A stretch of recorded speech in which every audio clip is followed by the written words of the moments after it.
Great morning जी दोस्तों, नमस्कार। मैं lecture number 5 specifically for F5 skill level chapter number 4 specialist cost and management accounting techniques की बातें करने जा रहा हूँ। बेटे मैंने अभी तक 4 लेक्चर्स डिलीवर किए हैं। Specifically lecture number 2, lecture number 3, lecture number 4 is in regard to activity based costing.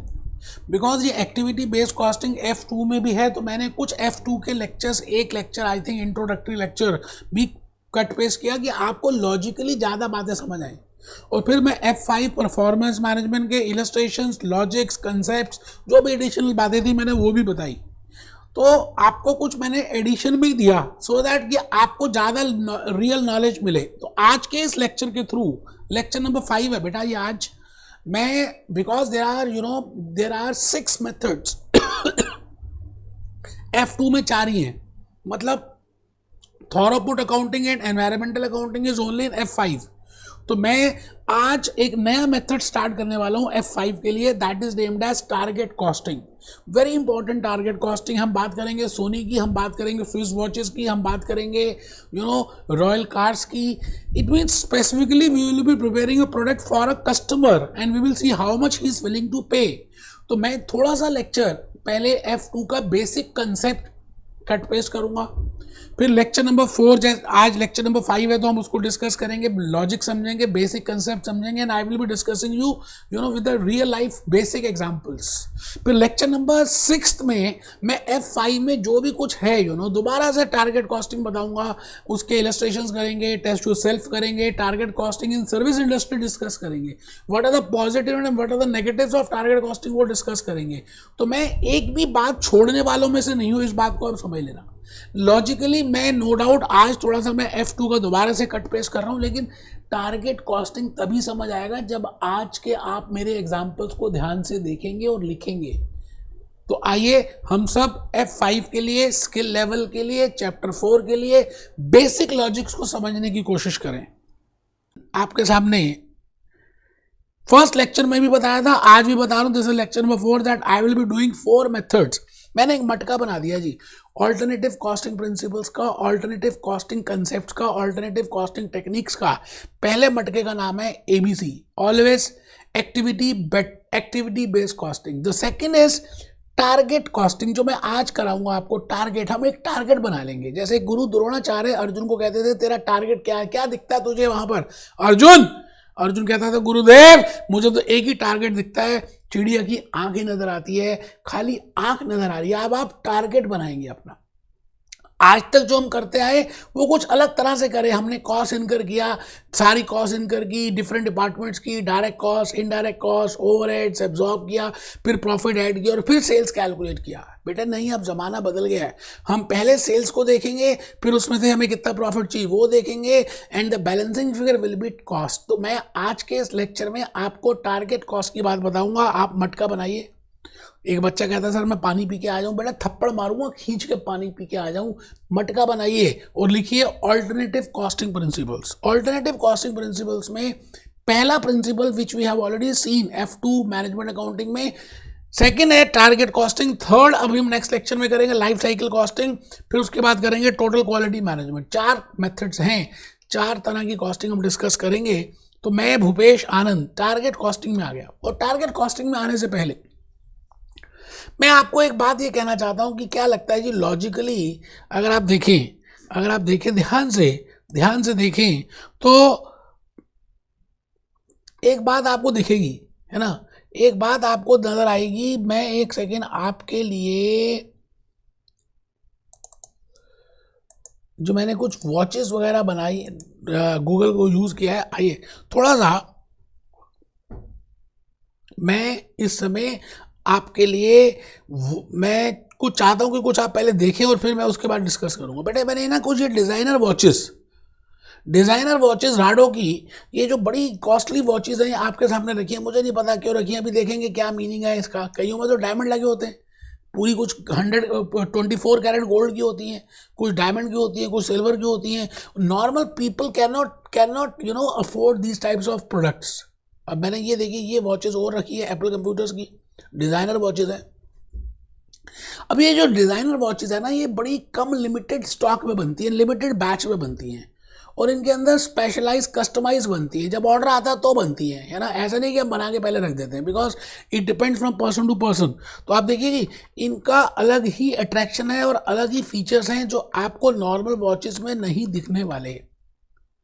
तो मैं आपसे ये दिखा क्यों रहा हूँ, I want to show you, मैं आपको ये दिखाना चाहता हूँ कि इन सभी में, जैसे ये मैंने गॉगल्स, रेबैन के गॉगल्स या डिज़ाइनर गॉगल्स क्या आपके सामने रखा, मैं आई वॉन्ट टू से यू कि जो भी कुछ है इन सभी में I will be using target costing.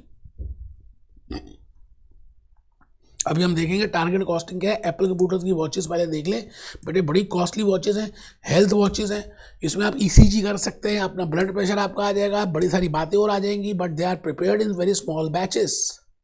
तो इन सभी केसेस में हम ट्रेडिशनल कॉस्टिंग से अपनी सेलिंग प्राइस कैलकुलेट नहीं करेंगे और we will not calculate as per traditional method. मैं आज के इस लेक्चर के थ्रू यही बात आपको समझाना चाहता हूं कि मैं नो डाउट आज आपके सामने खड़ा तो हूं और मैं बात कर रहा हूं टारगेट कॉस्टिंग की, और मैंने अभी अभी आपको केस स्टडी में एप्पल कंप्यूटर्स, रेबैन, आपको रैडो वॉचेस अलग अलग दिखाई, डिजाइनर वॉचेस दिखाई, but the point is in आजकल ना दुनिया बदल सी रही है यार। मतलब ऐसा नहीं कि पहले जैसे सब होता था, सब चाहते हैं कुछ डिफरेंट, कुछ डिफरेंट, कुछ डिफरेंट। आप बताइए, आप भी अपने अपने डिज़ाइनर क्लोथ्स चाहते हैं, आप चेक करिए कि जितने सेलिब्रिटीज़ होते हैं इनका एक एक लहंगा कितने कितने करोड़ों रुपए का होता है बेटे, जो उनमें स्टिचेस होती है वो भी सोने के धागे से होती हैं।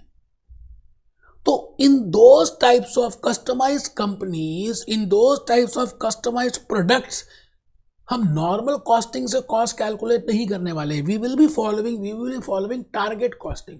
हम ये चेक करेंगे कि इस सेलिब्रिटी को ये लहंगा देना है उसकी शादी में, तो उसको कितने लाख का या कितने करोड़ों का लहंगा देना है, उसमें हमें प्रॉफिट कितना होना चाहिए, बैलेंसिंग फिगर कॉस्ट आएगी। तो बेटे हम टॉप डाउन अप्रोच कर रहे हैं। पहला ज़माना था, पहले कॉस्ट निकालते थे, फिर प्रॉफिट ऐड करते थे और फिर सेल्स निकालते थे।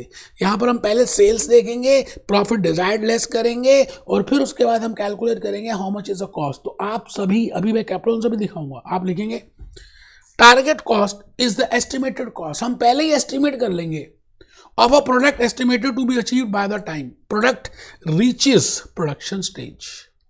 अभी प्रोडक्शन हुई नहीं है, हमने उसका सेलिंग प्राइस देख लिया, प्रॉफिट परसेंटेज देख लिया, balancing figure is the target cost. तो मैंने लिखा target cost is the estimated cost of a product expected to achieve by the time product reaches production stage. Product reaches production stage, आप सब लिख रहे हैं, कमर सीधी करके बैठे हैं। देखिए दोस्त, सीधी सी बात, टारगेट कॉस्टिंग आधा पैराग्राफ है आपके कैप्टन में भी दिखाऊंगा, बट द पॉइंट इज मैं एक्सप्लेन क्यों करना चाहता हूं, because alternative costing principles are very important, आपके लाइफ को चेंज कर देंगे PF5 में और यहाँ पे। तो आपको थोड़ा सा लिखना है, आप ये लिख रहे हैं target cost is a cost estimated cost of a product expected to achieve by the time product reaches production stage. अब मैं डिफरेंसेस बता रहा हूँ ट्रेडिशनल कॉस्टिंग में और टारगेट कॉस्टिंग में क्या क्या डिफरेंसेस थे। बेटे ट्रेडिशनल में हम पहले कॉस्ट कैलकुलेट करते थे, कॉस्ट इनकर करते थे, फिर प्रॉफिट ऐड करते थे और फिर सेल्स निकालते थे। इसको बोलते हैं बॉटम अप अप्रोच। अब यहाँ पर हम टॉप डाउन अप्रोच करेंगे, मतलब हम पहले सेल्स देखेंगे कॉम्पिटिटर में कितना है, मार्केट का सिनेरियो कैसा है, डिमांड सप्लाई कितनी है, और उसके बाद मार्केट की कंडीशंस कितनी है, how much ROI we are interested in, हमारे को जो हम इन्वेस्टमेंट कर रहे हैं उसमें रिटर्न ऑन इन्वेस्टमेंट कितना होना चाहिए, उसके बाद हमारा मार्केट का शेयर कितना है। उन सभी बेसिस पे हम पहले सेल्स कैलकुलेट करके प्रॉफिट लेस करके वी कैलकुलेट द कॉस्ट। देखो दोनों में डिफरेंस है, एक तो कहानी है A फॉर एप्पल से, एक कहानी है Z से शुरू हो रही है, ठीक है जी। तो आप लिखेंगे difference between traditional costing and target costing में। ट्रेडिशनल में लिख रहे हैं step 1 cost, step 2 profit and step 3 sales, और टारगेट में लिख रहे हैं step 1 sales, step 2 profit and step 3 cost. दोनों में डिफरेंस है, और भी डिफरेंसेस हैं जो हमें समझने हैं। बेटे ट्रेडिशनल में हम इंटरनल बातें करते थे, खाली इंटरनल एनवायरनमेंट को चेक करते थे। We are not concern with external, demand कितनी है, सप्लाई कितनी है, मार्केट कंडीशंस क्या है, कॉम्पिटिटर का प्राइस क्या है। But in target costing we are mainly concern with external, that how much is the price of the competitor. Coca Cola वाला देखता है पेप्सी का प्राइस कितना है, पेप्सी वाला देखता है बाकी नॉर्मल ड्रिंक्स का प्राइस कितना है। इट मीन्स हम एक्सटर्नल एनवायरनमेंट देख रहे हैं, हम डिमांड सप्लाई देख रहे हैं, हम उसके बेसिस पे प्राइस चार्ज करेंगे, उसके बेसिस पे प्रॉफिट लेंगे, और जो डिफरेंस आएगा that is cost. So it means in case of target costing, we are concerned with external, we are concerned with demand supply, we are concerned with competitor price, we are concerned with share of a market, we are concerned with the return on investment, we are concerned. ACC student की बात अभी मैं एक case study से आपको explain करूंगा कि target based costing का मतलब मैं क्या कहना चाह रहा हूं. आप पहले इसको लिख लें. आप लिखें जी, डिफरेंस लिख रहे हैं, आप सब लिख रहे हैं, आप कोई भी ढीला नहीं बैठा, आपके मोबाइल फोन बिल्कुल ऑफ है. आप इस समय डिफरेंसेस लिख रहे हैं कि ट्रेडिशनल में और टारगेट में क्या क्या डिफरेंस है. इंटरनल है वो एक्सटर्नल है. एक्सटर्नल का मतलब है डिमांड सप्लाई की कंडीशंस देखेंगे, कॉम्पिटिटर का प्राइस देखेंगे, शेयर ऑफ अ मार्केट देखेंगे, रिटर्न ऑन इन्वेस्टमेंट देखेंगे. It is a top down approach and that is a bottom up approach. मैं चाहता हूँ कि आपको कैप्लॉन से एक बार थोड़ा सा दिखा दूँ कि आपको लॉजिकली समझ आ जाए कि मैं कहना क्या चाह रहा हूँ. ठीक है सर, बहुत बढ़िया. आइए जी, आइए. ये है बेटे टारगेट कॉस्टिंग. देखिए छोटा सा पैराग्राफ दिया है, मैंने इसमें अलग से एक लेक्चर डिवोट किया कि मैं चाहता था कि आपको समझ आ जाए, है ना. A target cost is a product cost estimated by subtracting a desired profit from a market price. मतलब हम एक मार्केट प्राइस से प्रॉफिट लेस कर देंगे और जो डिफरेंस आएगा उसको बोलेंगे ये टारगेट कॉस्ट है. This may be less than the planned initial product cost but will be expected to the conventional approach. Conventional का मतलब क्या है? Old approach, traditional approach. उसमें हम क्या करते थे? It is an internal approach. जैसे मैंने अभी कहा, आपने डिफरेंसेस जो लिखे दैट वाज इंटरनल अप्रोच, और जो टारगेट कॉस्टिंग है that is a external approach. क्यों? बिकॉज यहाँ पर टारगेट कॉस्टिंग में हम ये क्या करते हैं, यहाँ पर एक्सटर्नल एनवायरनमेंट को इग्नोर करते हैं. देखिए ये लिखा हुआ है, एक्सटर्नल एनवायरनमेंट को इग्नोर करते हैं, डिमांड को इग्नोर करते हैं, प्राइस को इग्नोर करते हैं, कॉम्पिटिटर को, सब कुछ इग्नोर कर देते हैं. But in case of target costing हम एक्सटर्नल पे ज़्यादा ध्यान देते हैं. आई थिंक अब आपको लॉजिकली समझ आ गया है.